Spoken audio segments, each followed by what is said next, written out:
It's Friday. You know what's going to happen. Drop it.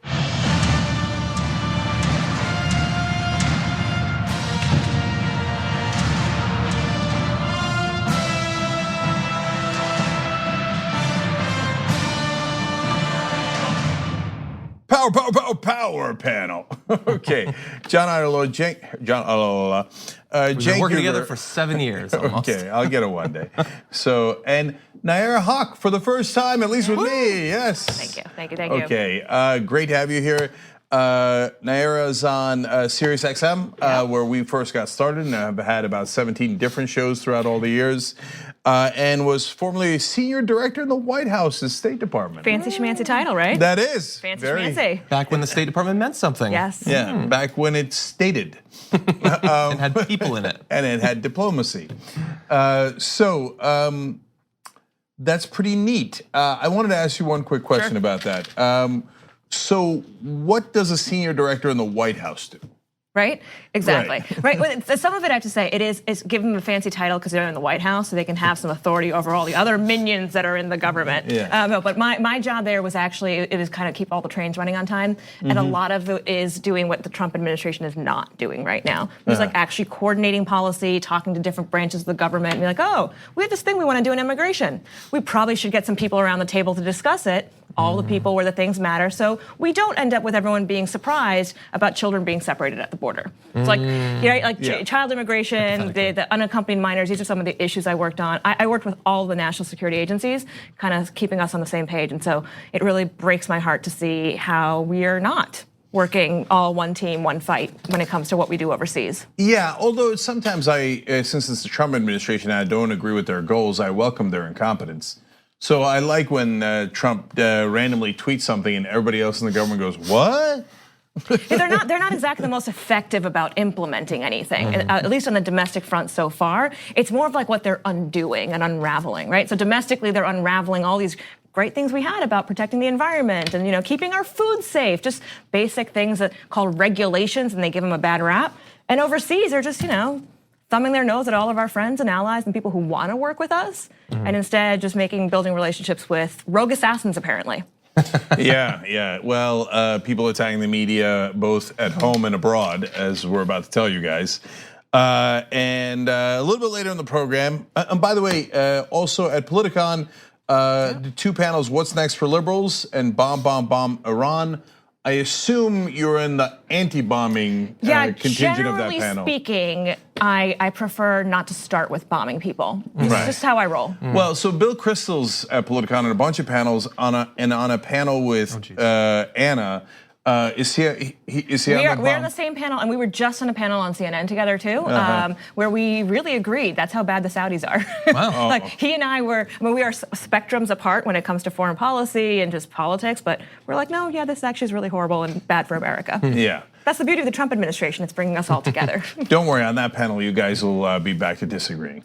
And I think actually the What's Next for Liberals, I think Sally Cohn is on that as well, who was on yesterday's episode of The Damage Report, which you should download in podcast form on iTunes or Android. And I'm also gonna do another one they just added me into called Muslims in Miniskirts. I'm not wearing a miniskirt right now under this table. I may or may not tomorrow, we'll see. Interesting. They did not invite me to that one. No. So, by the way, in the second hour, Roland Martin. So that's going to be great as well. And I should give you a plug on Politicon since we just talked about it, how to get tickets, because we're doing some sort of giveaway. It's important. Here we go. tyt.com/Politicon, and you sign up to get for a chance to win tickets to Politicon, which would be pretty neat. And I will be debating Tucker Carlson there. So ought to be interesting. By the way, sort of last minute thing, I might be doing a panel at it.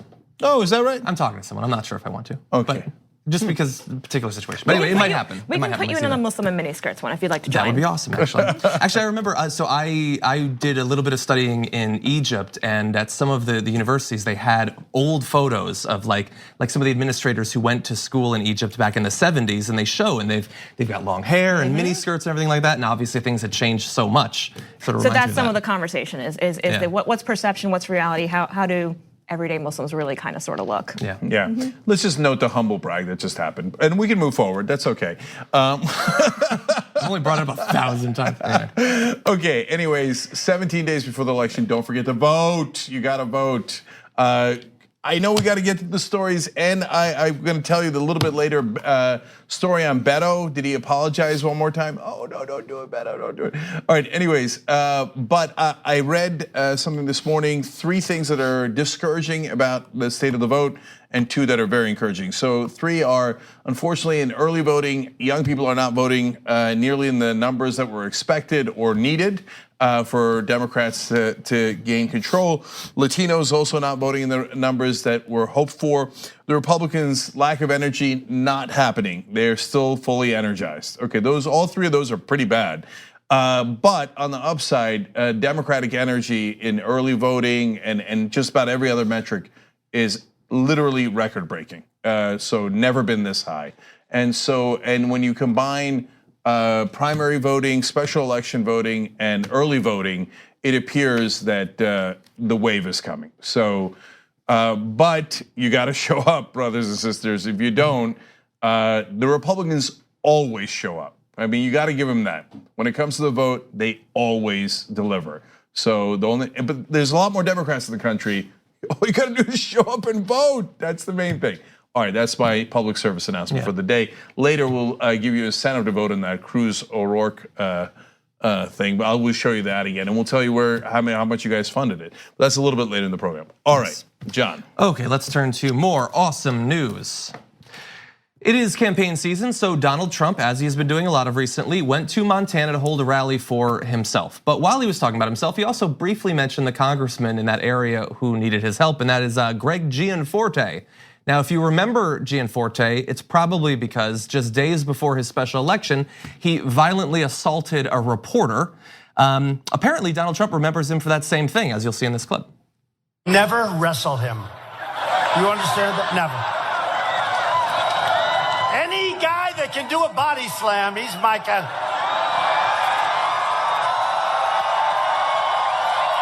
He's my guy. I shouldn't say this but there's nothing to be embarrassed about. So I was in Rome with a lot of the leaders from other countries talking about all sorts of things, and I heard about it. And we endorsed Greg very early, but I had heard that he body slammed a reporter.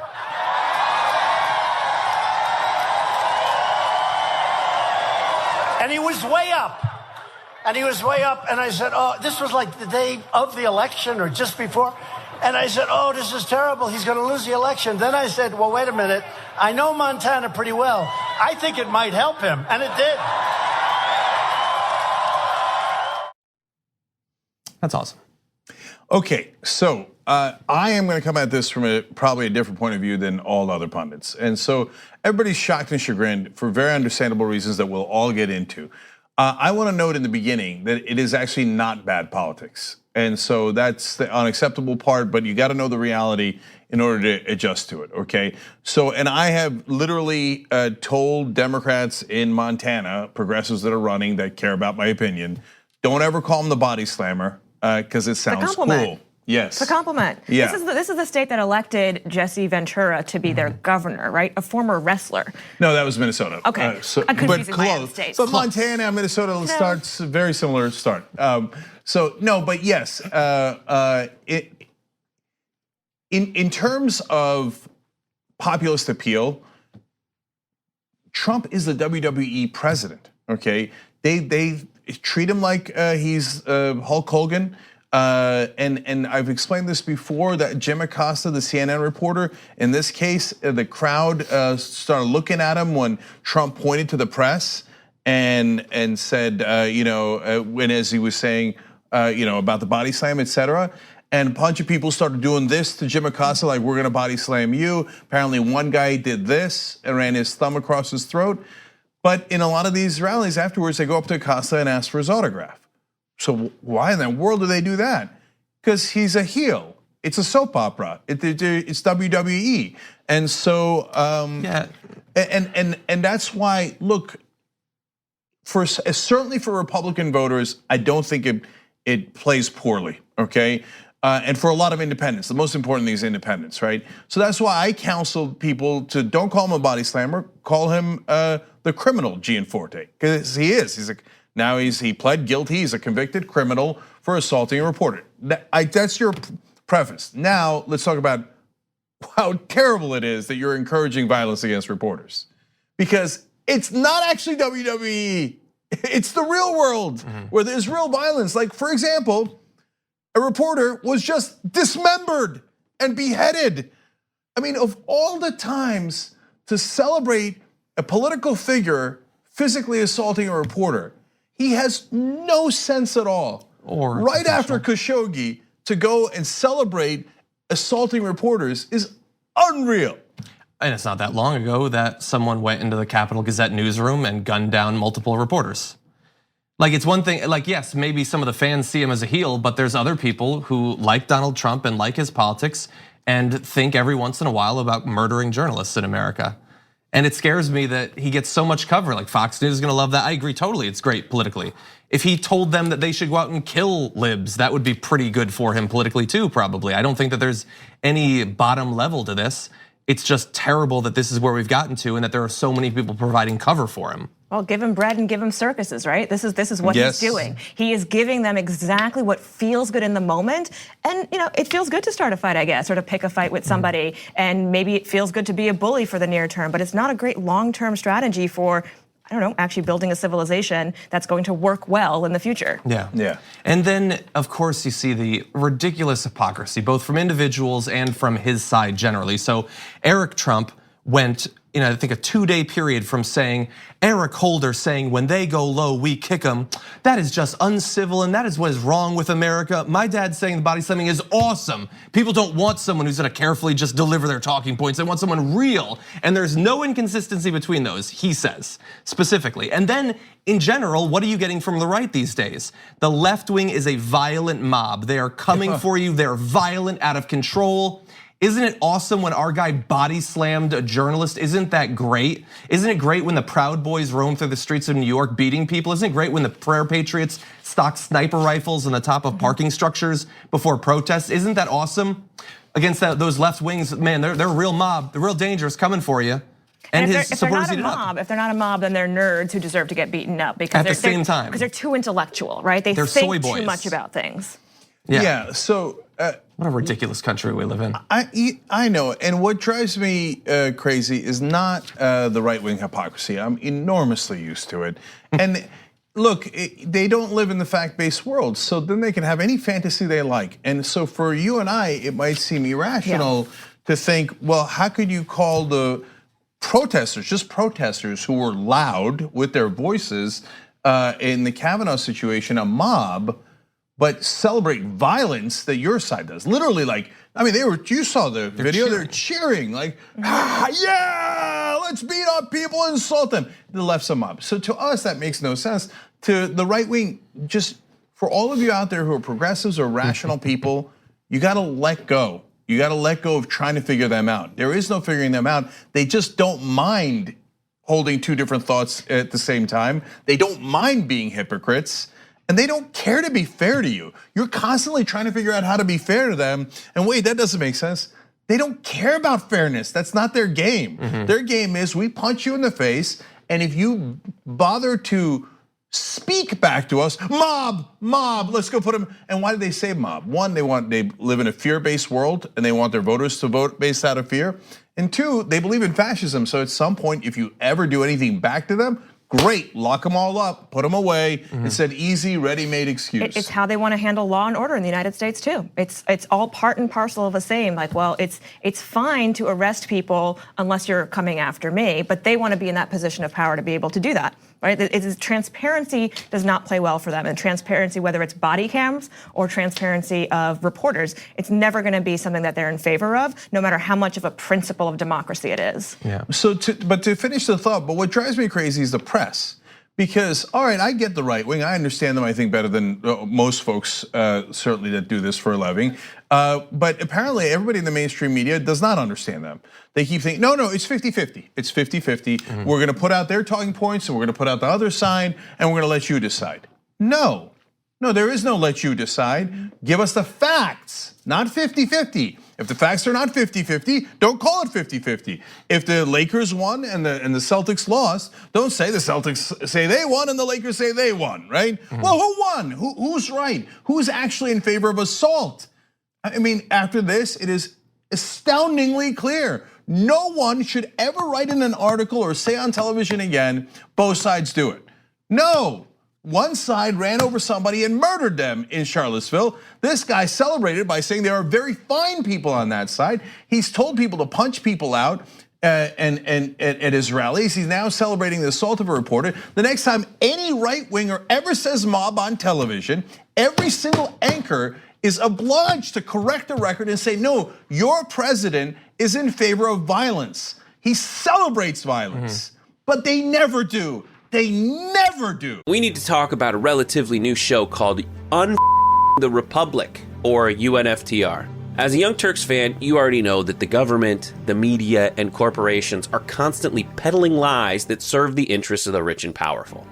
But now there's a podcast dedicated to unraveling those lies, debunking the conventional wisdom. In each episode of the Republic, or UNFTR, the host delves into a different historical episode or topic that's generally misunderstood or purposely obfuscated by the so-called powers that be, featuring in-depth research, razor-sharp commentary, and just the right amount of vulgarity.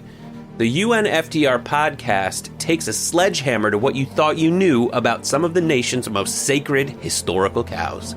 But don't just take my word for it. The New York Times described UNFTR as consistently compelling and educational, aiming to challenge conventional wisdom and upend the historical narratives that were taught in school. For as the great philosopher Yoda once put it, you must unlearn what you have learned.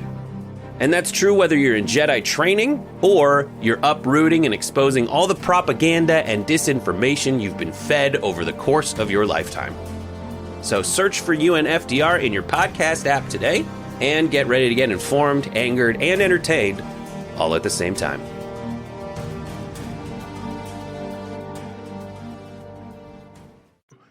I'll tell you why, because they're afraid of Republican voters. I mean, they're also afraid of Republican politicians. They're also afraid of Republican pundits. But my God, if I offend my Republican voters, they might not watch me. They're not watching you anyway. They're already at Fox News. And that's not how you're supposed to run an organization that's based on reporting and journalism. You're supposed to actually care about the truth and not worry about your ratings. Yeah. And yet the New York Times did like a write-up of the Proud Boys guy. So we covered that on the show yesterday, John, and Anna and I was very animated about it. The New York Times did a terrible job of covering Gavin McInnes, the founder of the Proud Boys. They said that he was like nerd chic or something like that. What even nerd? And we ran a video over a minute long of him saying over a dozen times, I am in favor of violence. And talking about shooting people, choking people, and it was not a joke, and it was not anything. It was straight up, I want violence. By the way, you know the reason he's in the news is because they went and he gave a speech in New York at a respectable Republican club in New York. They said, oh well, the founder of the president of the club said, no, it was all civil discourse. You know what the speech was about?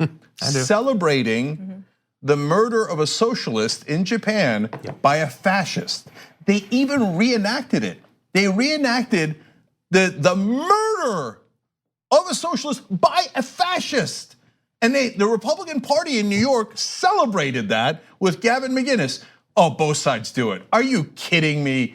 It is massively disproportionate. The right wing believes in violence. So it's ironic here because he attacks the press physically.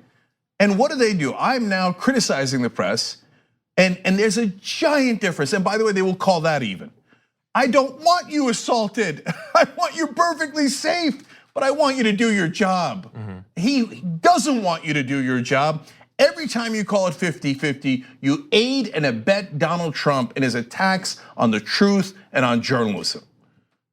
It's stuff like this that really worries me. The unilateral surrender on our part on issues like this, and not just with that profile, but how many different profiles of like, why white supremacists are just like you and me. You know, they like mayonnaise. Let's take these people who are the outliers of civilization that we really don't want to promote, and let's humanize them. Yeah. Like, we're not humanizing any of the other people that are in trouble in this country right now, right? Like, there's no way that a Black Panther movement would have gotten that kind of coverage from the New York Times. Oh, yeah, absolutely. No way. Yeah. And by the way, last thing, do you know why Gianforte body slammed him in the first place? Because the reporter for The Guardian, Ben Jacobs, had he done something outrageous? Had he asked him about his personal life? Had he said something offensive? No, he asked him about a CBO score. They had scored the healthcare bill that the Republicans were planning on passing, and it said that yes, it would take away coverage for pre-existing conditions. Now, Gianforte was assiduously avoiding that question throughout the campaign because he was going to vote with the Republicans. In fact, he was caught on tape telling donors, of course I'm going to vote with the Republicans and take away healthcare from my citizens. But he didn't want to say it before the election because people like healthcare. They want to be able to have healthcare, right? So since the reporter asked him a great substantive question that he didn't want to answer, he's like, oh, I got a great idea. Instead of getting in trouble by letting people know that I'm gonna rob them of their health insurance and they're gonna die if they vote for me, instead, I'll do more violence and I'll just body slam the guy, and nobody will ever ask me about healthcare anymore, because now we'll be talking about how I'm a body slammer, and that probably will help me. So every time you forget why the question was asked in the first place and why he committed that criminal act against that reporter, in a sense, they win. And never forget that he did the violence in the first place, because Gianforte is an animal who doesn't know how to think and can't debate or answer questions like a human, and resorts to violence like an animal does. Am I clear enough? I don't think I called it 50-50. Last night, Beto O'Rourke participated in a CNN town hall, and he was asked about Ted Cruz's recent attempts to paint him as a far-left extremist for one particular reason, because of his support for impeaching Donald Trump. He was asked to follow up on that, and here's what he said. There may be an open question as to whether the president, then the candidate, sought to collude with the Russian government in 2016. But to quote George Will, very conservative columnist, when we saw him on that stage in Helsinki, defending Vladimir Putin, the head of the country that attacked our democracy in 2016, instead of this country and its citizens and this amazing democracy, that was collusion in action. You may have wondered when he fired James Comey, the principal investigator into what happened in that election, whether that was an attempt to obstruct justice. But when, by broad daylight on Twitter, he asked his Attorney General Jeff Sessions to end the Russia investigation, I would say that's obstruction in action. Ultimately, however, Dana, this is a political question. A Republican colleague of mine in the House will have to come before an audience like this and explain to her constituents or his constituents how they just voted to impeach the president of their own party, how they put their country ahead of their career or their next election or the politics of the moment. The best course to get there, so that every member has all the facts and that they are compelling enough to do the right thing, is to allow the full independence and integrity of the Bob Mueller investigation. But you've already said, even though that's not done, that you would vote to impeach. And so, according to the Constitution, that means that the president has committed the crime of treason, bribery, or a high crime and misdemeanor. Which one of those do you think the president has committed? I would liken impeachment to an indictment. There is enough there to proceed with the trial for a full vetting of the facts. So I thought that he had a really good response there. Seems reasonable if you've been paying attention to what's been going on. What's interesting, of course, is that his initial comments that led to Ted Cruz bringing it up at the debate a few days ago, and now this follow-up, in both cases, he didn't bring it up.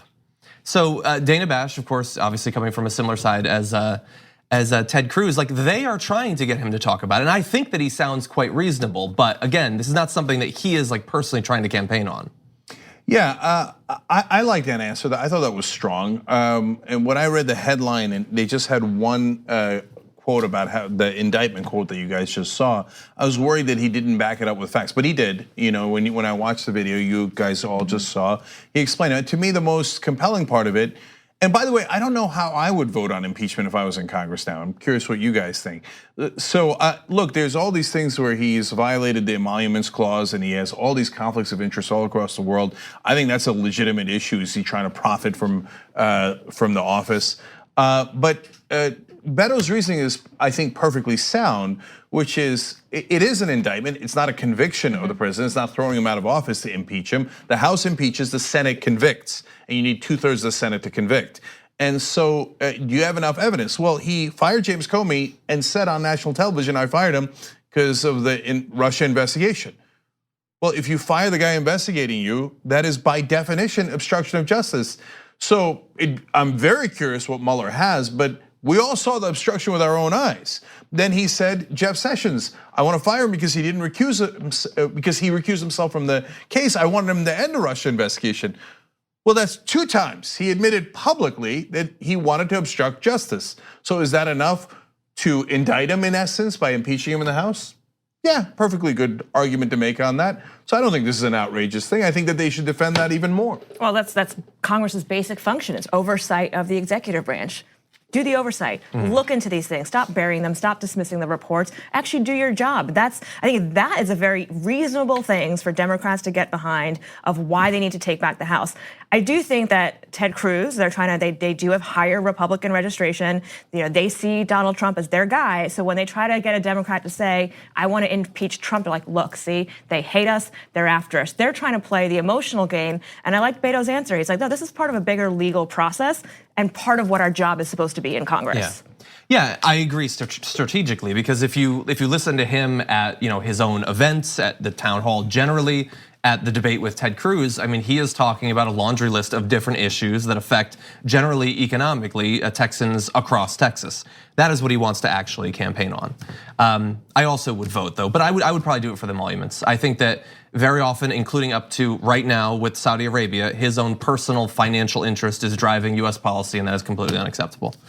Well, since we're all pretending we're in Congress, I would demand that he release his tax records. Right? It shouldn't take a private newspaper to be getting all this information out there about what his legal liabilities and what his financial liabilities are. That's something he should have been able to release, and the IRS should have done that a long time ago. Yeah. The good news is if the polls are anywhere near right, the Democrats will regain the House, and when they do, they can get his tax records. So tick, tick, tick, tick, tick, tick, tick, tick. I don't even tick, tick, tick.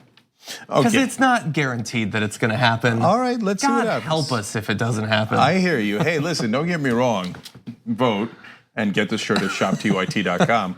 Okay, but do you want to turn now to possibly your favorite? One more quick second on the impeachment. Look, the Democrats run away from the issue because they're afraid it's going to energize Republican voters.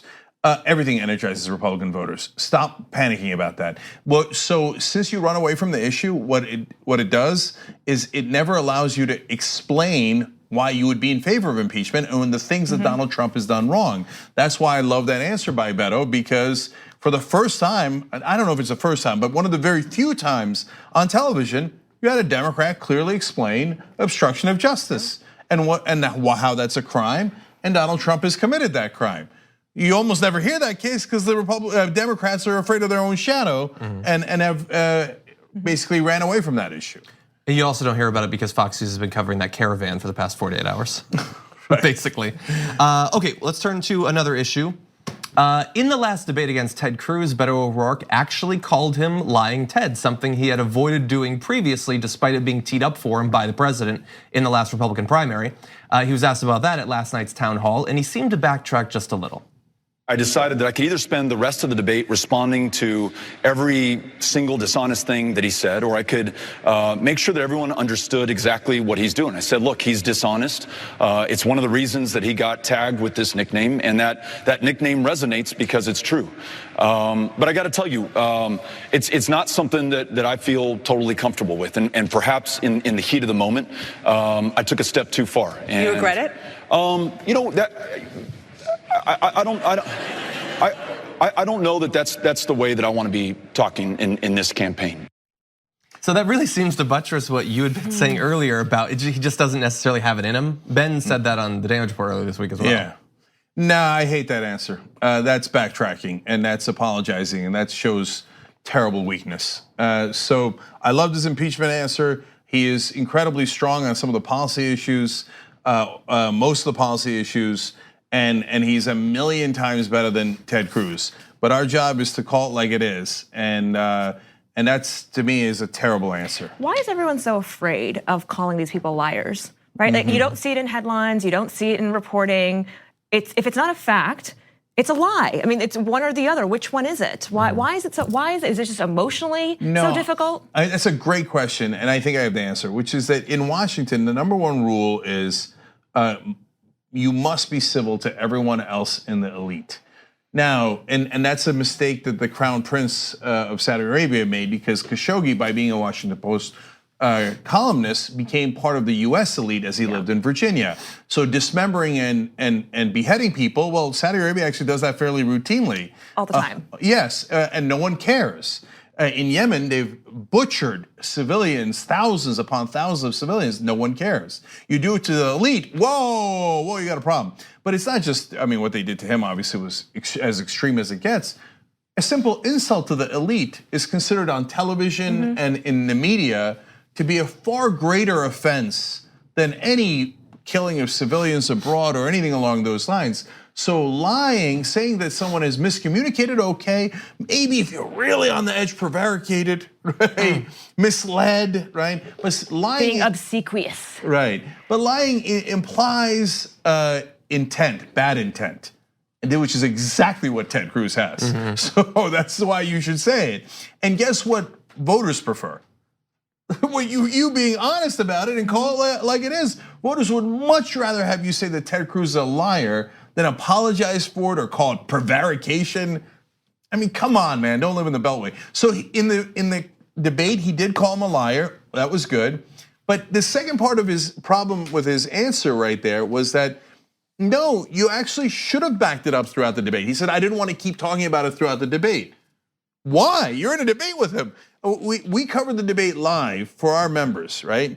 TYT.com/join to become a member and get all those play-by-play analysis whenever those things are happening, Kavanaugh hearings, this, etc. And during that coverage, John and I were talking about, and Anna, hey, look, he just lied again. Please counter him, show how it wasn't true. And Beto kept pulling his punches, and here he is again pulling his punches. It's a terrible idea. And it's not going to play well in Texas. It may play well in Washington, D.C., where they're like, oh, that was a very good, polite answer. But Texans aren't known for want to pull their punches. Exactly right. And they don't want someone to represent them that pulls their punches. And that's what scares me a little bit about Beto's popularity with everyone else. And I love seeing Beto signs in the most random parts of the country. But he's got to turn out Texan voters. And Texan voters, unfortunately, are not registered in the numbers and don't turn out. They're actually the lowest voting participation rate in the country. Is Texas. Wow. So let me show you the ad we're running in case you haven't seen it yet, because Beto's not gonna run this ad. So we decided we're gonna do it, and you guys are helping fund it. And I'm gonna show you how much you guys have given so far and how much we've shown it to people in Texas so far. But here's the ad that we're running against Ted Cruz. This is Ted Cruz. That's him phone banking for Donald Trump after Trump called his wife ugly. Look at him. What kind of a man does that? Oh yeah, Trump also said his father was probably a murderer. He made calls on behalf of Trump after being unmanned by him. You're looking at the saddest man in America, Ted Cruz 2018. Pathetic. See, that's how you run an ad in Texas. Do we know who took that photo? Because that person is one of the unsung American heroes. Yeah, indeed. So TYT.com/Cruz to donate to that. So let's look at the thermometer and see how much you guys have already given. We've already started running the ads in Texas, by the way. I'm gonna tell you about that in a second. You've given $20,953 so far. 20,000, I said was, originally the goal was 10, then it was 20, now it's 25. Let's keep it going. Let's make it 1 million. Okay, however much it takes, because 10,000 is going on Facebook digital ads only in Texas. 10,000 is going to YouTube ads in Texas. And so far, we spent less than $1,000 warming up, figuring out how to get it to the right demographics in Texas, et cetera. And already it's reached 190,000 people. Okay, so assuming that's about $1,000, and we're going to spend about $10,000 on Facebook, that's about 2 million people it could reach. Not bad on Facebook alone. And then you've got YouTube. So you're helping reach millions of people in Texas with that ad. So and one of our viewers put it in a great way. He said, look, some liberals look at that ad and they get uncomfortable because that's not what liberals like to hear, like words like unmanned, etc. But this isn't for liberals. This is for independents in Texas. And they need to understand the problem with Ted Cruz isn't just that he's a bad guy, it's that he's weak and pathetic. And if they don't respect him, they won't vote for him. And they have no reason to respect him. All they gotta know is the reality. And when you remind him, Donald Trump said his wife was ugly, and then he went and kissed Donald Trump's ass. So. Yeah. Ooh, you want to turn to some breaking news? Yes. Okay, relatively fast. Saudi Arabia has confirmed that Jamal Khashoggi was actually killed that day in the Saudi consulate in Istanbul, according to Saudi state TV. We have some more updates about what they are apparently doing about it. The Saudis have apparently set up a commission that is going to investigate his death, and they have given themselves 1 month to make a report about it. They have detained 18 Saudi nationals, and they also have an explanation as to how the death actually happened. They're saying that he met with some of these people in the consulate. There was a quarrel and a physical altercation that led to his death. So reading between the lines, they are apparently stating that Jamal picked a fight with this team of 15 Saudi nationals that was dispatched from Saudi Arabia to Istanbul, and it was some sort of coincidental, unfortunate death that happened. This, to me, and this is just the initial reporting, I will admit that, seems ridiculous. The timeline they have given themselves to figure out what happened is insane, but I will make a prediction. This feels to me like more than enough cover for Donald Trump to do absolutely nothing about this. Of course, the whole point was to do nothing about it. There was almost never any chance that they were going to hold the Saudis accountable. I mean, how many times does Donald Trump say, oh, they gave us $110 billion? And then, first of all, of course, it's not true. It's $14.5 billion. Big surprise that Donald Trump wasn't telling the truth. Pat Robertson said on TV the other day, what's one person's life compared to all that money? I'm sure that's the same thing Jesus would have said. What a good Christian he is. And so now Trump's gonna go around, that's it. We asked them for accountability. They arrested a random 18 people who will be scapegoated in Saudi Arabia now. And now their life is in danger. And most of them are probably had nothing to do with this, or in fact, they're probably enemies of the current leadership. And they're gonna use it as an opportunity to probably kill them too. Oh yeah, the Crown Prince, when he first showed up on the scene as the Crown Prince, decided to arrest, behead, kill, or exile anybody else who possibly could have been a threat to his power. And so now what he's doing, he's gonna throw under the bus his head of security for mucking all of this up. That's the accountability that's gonna happen, is the person he relied on to execute this is now the one he's gonna throw under the bus, which sounds very Trumpian to me, right? This is exactly 100%. Right. This is what Donald Trump would do. You are useful until you're not. There's no sense of loyalty, and as long as you have the business relationship, that will trump anything else. Yeah. No, you took the words right out of my mouth. It's exactly what Trump would do.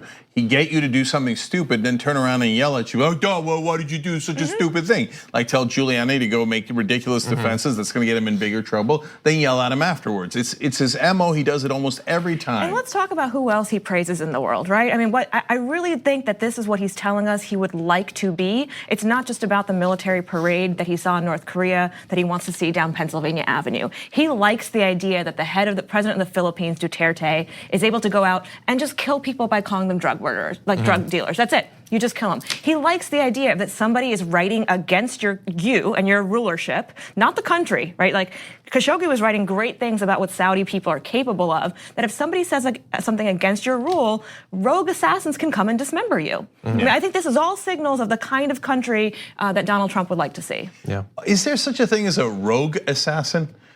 It's the same thing as the person who rolls in with a chainsaw as backup. Yeah, and so let's come back around to the central claim here in this breaking news event, that there was an altercation that went awry. Okay, as if Khashoggi decided that he would take on a group of 15 assassins, and that while getting a marriage registration documentation produced. Yeah, With his fiance waiting outside. Yeah.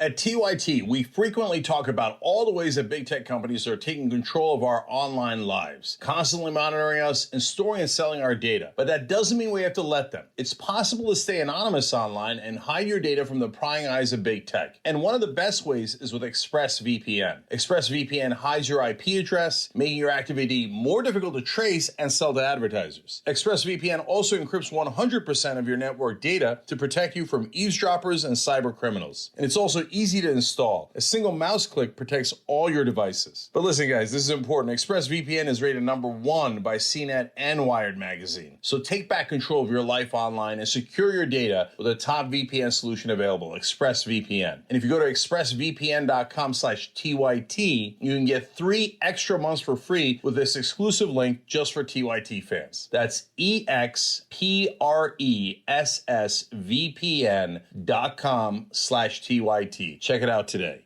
And that those assassins happen to come armed with a bone saw.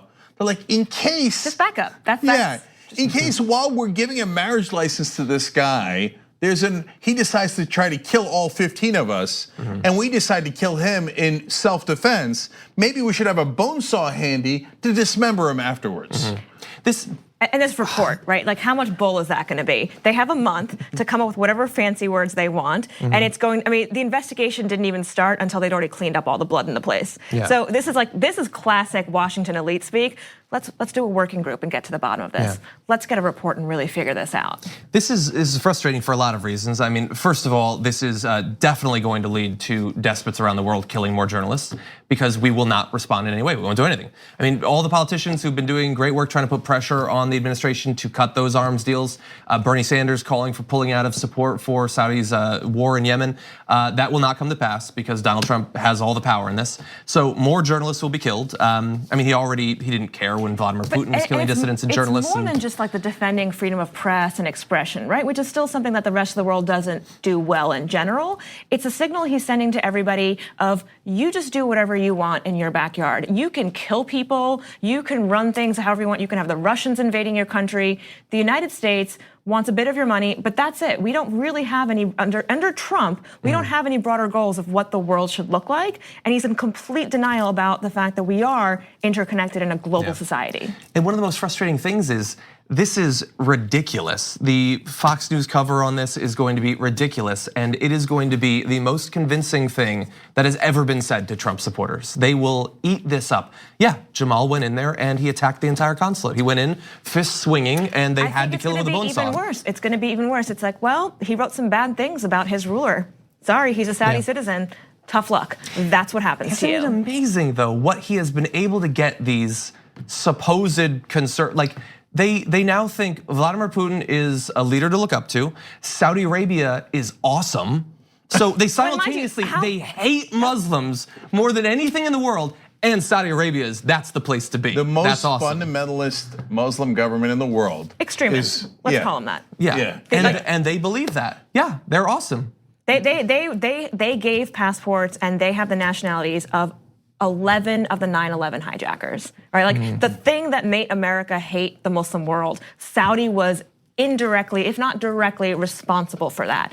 Yet, as long as Donald Trump says they're cool and he's got a hotel in Riyadh, everything's good. Yeah. Now a note is going around, and we told you this ahead of time. I said, look, Saudi Arabia, it's not just their arms deal, it's not just the oil. They have an alliance between us, Saudi Arabia, and Israel against Iran and the Shia Muslims in the region. Okay, that alliance is unbreakable.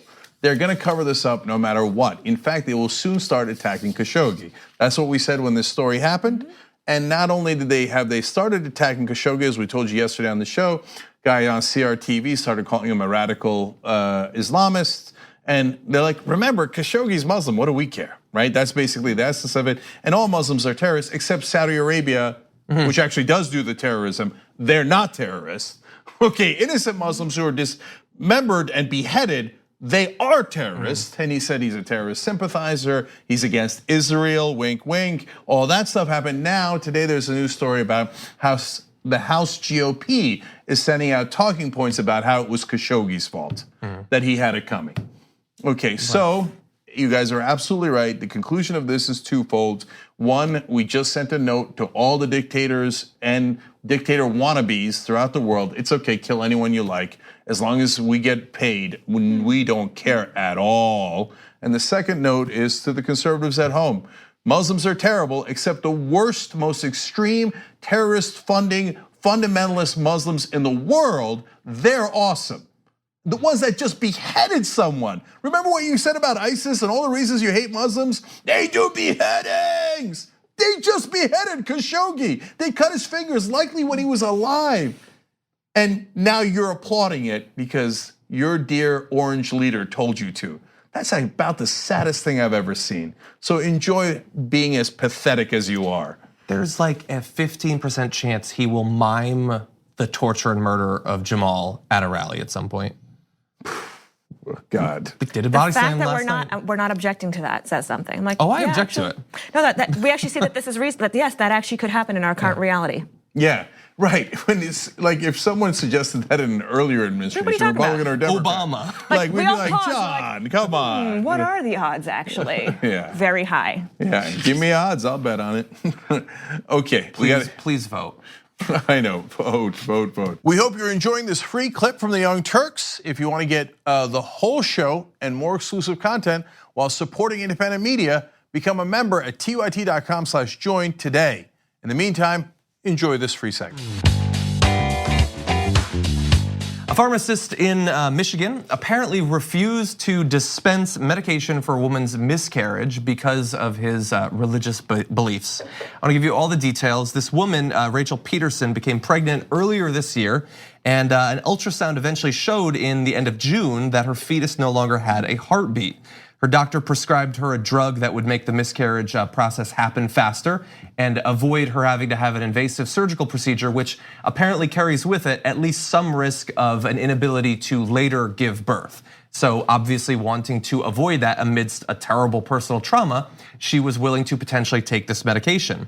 On July 1st, she and her husband were about to leave to pick up the medication at this particular pharmacy when she said she received a call from the pharmacist who, quote, stated that as a good Catholic male, he could not in good conscience fill this medication. She explained to the pharmacist, who she identified as Richard Kalkman, that her fetus was no longer viable and that she needed the medication to complete the miscarriage safely. She says that he didn't believe me, and he also told her that he couldn't support an abortion. He also refused her request to speak to another pharmacist or to the manager. A spokesman for that pharmacy said that he has not been employed since early July of this year, so apparently shortly after that conversation. And apparently pharmacists there are who choose to decline to fill a prescription for religious reasons must either arrange for the prescription to be filled by another pharmacist in the store or transfer the prescription to another convenient pharmacy, both of which he refused to do. And one of the ironies about this particular drug, which I personally had not known anything about, is there are other uses for this drug. And she says that if her husband had called in, there are things that men use it for, there would have been no problem whatsoever. It was merely the fact that she was a woman that clued him in that it had something to do with a problem with a pregnancy and thus triggered his religious response. Oh, this whole thing makes my uterus hurt. Like, no, really, that is, that's not a decision that anybody other than the doctor and the woman should be making about what's happening with her body, let alone somebody as a pharmacist who's sworn to just dispense medication as prescribed by a medical professional. And I think that goes to a big part of that's been missing from the pro-life side of the debate is a lot of this, women aren't going out seeking abortions willy-nilly, and a lot of the medication is for medical reasons to protect the life of the mother. And women, I mean, she wanted that baby, right? She wanted that baby and it was no longer viable. Why put her through any more pain because you think that you have some religious authority behind you? The Republican Party turning America into Saudi Arabia. So now Trump's in the middle of a cover-up for Saudi Arabia, and now religious zealots saying, yeah, why don't we do Sharia law in America, as long as it's my Sharia law and not their Sharia law. It's supposed to be a free country, it's in the Constitution, you're not supposed to establish a religion. So why do I care about your religion? What do you mean you're not gonna give me something that my doctor ordered because of your religion?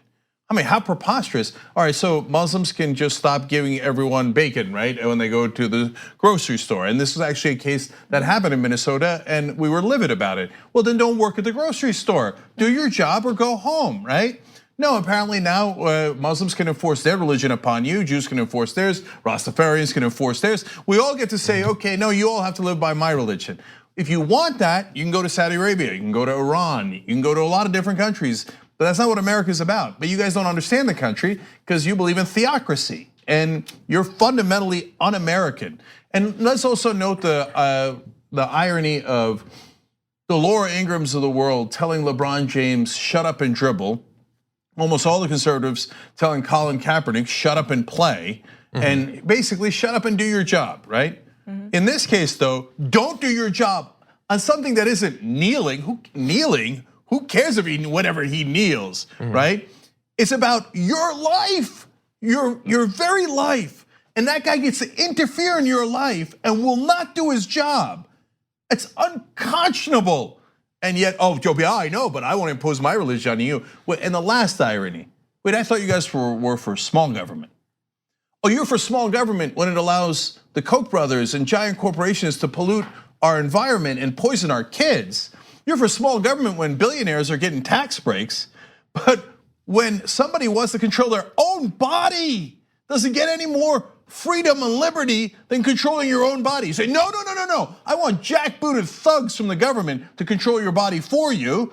And I want their brown shirts in the form of pharmacists to make sure that you can't get medicine that affects your health when you need it. Because I'm in favor of what? Small government? Please, at least understand what you're in favor of. You're for giant, big government that's a theocracy, just like Saudi Arabia. I think that was clear. Who were kind of good guys lately. Yes, let's do the next story. You want to? Quick. Okay, let's do it. Actress Kristen Bell, who plays a Disney princess, revealed that in recent talks with her children, she's been bringing up some of the issues she has with the messages of older Disney movies. Here are a couple of the things that she's been talking about with them. She says, every time we close Snow White, I look at my girls and ask, don't you think it's weird that Snow White didn't ask the old witch why she needed to eat the apple or where she got that apple? Yeah, I've always thought that was a weird plot hole. But she's right, you don't just accept food from strangers, and I think that a story that teaches kids that, yeah, fruit is fine, just take it from any weird old person that hands it to you. But that's not what she's getting a bad reaction from the right for. It was this next quote saying, don't you think it's weird that the prince kisses Snow White without her permission? Because you cannot kiss someone if they're sleeping. Now, some on the right online have lost their minds about this. They are frustrated with her for daring to question these fairy tales, or at least their Disney incarnations. Although we do know, especially around the conversation around the confirmation of Justice Kavanaugh, there's a lot of people that think a lot of things are acceptable. And we don't know for sure where they're learning these lessons about consent and what should be allowed. But they believe some terrible things. Maybe rethinking some of these older movies isn't the worst thing in the world. But as I said, the reaction has been bad. Ben Shapiro, totally reasonable guy, said, oh, well, if Kristen Bell is uncomfortable, we should probably discard centuries-old fairy tales. So that is factually untrue. The fairy tale is not centuries old with the kiss. Yes, the story originally is. The kiss part was added in this century by Disney, so didn't care enough to do the research. Cares enough to protect these, doesn't care enough to do the research. And I would say that even if he was right, so? Well, centuries-old fairy tales are actually really bloody and gory. They tend to be. The Little Mermaid chops off her feet, becomes sea foam. I mean, Cinderella's stepsisters get their eyes plucked out by birds. I mean, the Grimm brothers fairy tale is less what it is, horror story is more like it. And who cares if we have to change a few old fairy tales? No, that goes. But we're snowflakes. He's freaking out that we might have to update a cartoon, but we're snowflakes. Yeah, no, this goes to the heart of why conservatives are losers. And I'm gonna explain, that's literal, okay? I'm gonna explain why I say that. So in reality, the Brothers Grimm changed Snow White's story 17 times between 1812 when they first came out with it in 1864. Why? I would argue largely because they were capitalists. And so what they were doing, they were testing different versions of the story. They originally came from folk stories, and the folk stories were worse. They were horrific. And one of the things that didn't play well was originally the parents were evil, and people didn't like that the parents were evil. They didn't want to buy that book, right? Then the mom was evil. They're like, that's better. okay? But still a little bit problematic. And then eventually they switched it to the evil stepmother. And they're like, all right, here we go. Now that's better. And that one stuck and continued, right? There was no kiss at all in any of those. And originally, if there was no kiss, how did Snow White become conscious? Well, one of the servants beat her into consciousness. In the original Brothers Grimm story, back in even the last one, 1864. That one doesn't play as well in modern times. The servants beat you until, instead of beating you to death, they beat you to life, I guess, in this story. Beatings are good for you. and so it was beating the servants. Some conservatives would be okay with it. Yeah. So look, on the one hand, you've got a good case here of conservatives, again, not attached to facts. Who cares? The fact that that story's been changed countless times. We're gonna pretend that it was written by like what, God in a stone somewhere on a mountaintop when God said, let Snow White be arisen by a kiss, right? No, things are changeable and they do change all the time depending on the times. And that is my central point. Conservatives are resigned to the role of losers in history. Why? Because they fight for things to not change. But we live in an ever-changing world. So things change all the time. That's why conservatives are always grumpy. Why are things changing? Tradition should stay. Snow White should always be woken up in the same way, beaten halfway to death or life, right? And they should have had their eyes gouged out, and we should have kept slavery. Oops. And that's right, that was also a tradition. Bride kidnappings was a tradition in Central Asia. There's many traditions that are horrible, and we get better, we change for the better. But conservatives, by definition, are opposed to change. That is why they will always lose in the long run. And look at what they're getting mad about. They're getting mad that a mother is having a conversation with her kids about the message of a story. She's not saying, let's ban these movies. She's just saying, maybe we should take a look at things that we have blindly accepted in the past. There's a great write-up recently that the movie Fast Times at Ridgemont High, I think it was. It might have been one of the 16 movies or whatever. A guy who's like the hero of the story has a girlfriend that he doesn't like anymore. He likes the girl who's the star of the movie. So when she's passed out, he just hands her over to another guy at the party to have his way with. He says, have fun with her. And that was a comedy. It's just a comedy. Yeah, he's giving his passed out girlfriend for that guy to rape. And that's like in the 80s. Like some of these things, maybe we can just rethink them a little bit. And maybe that's not like the worst thing at the end of the day. And I just want to say one other thing. One of the reasons I think that people on the right are so angry all of the time, like so Ben Shapiro starts something with Kristen Bell and she responded or whatever.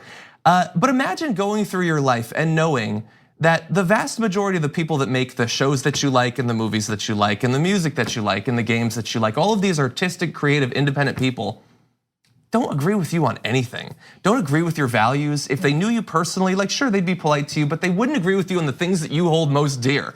And for people like Ben Shapiro, that has gotta just fester inside you. That's why they hate losing the culture wars, yes. All right, we gotta go. By the way, I wanna give a shout out to Constance Grady with a great article in Vox about this issue. Wonderful job. Nayyera Haq, thank you so much for joining us. Really, really appreciate it. Thank you.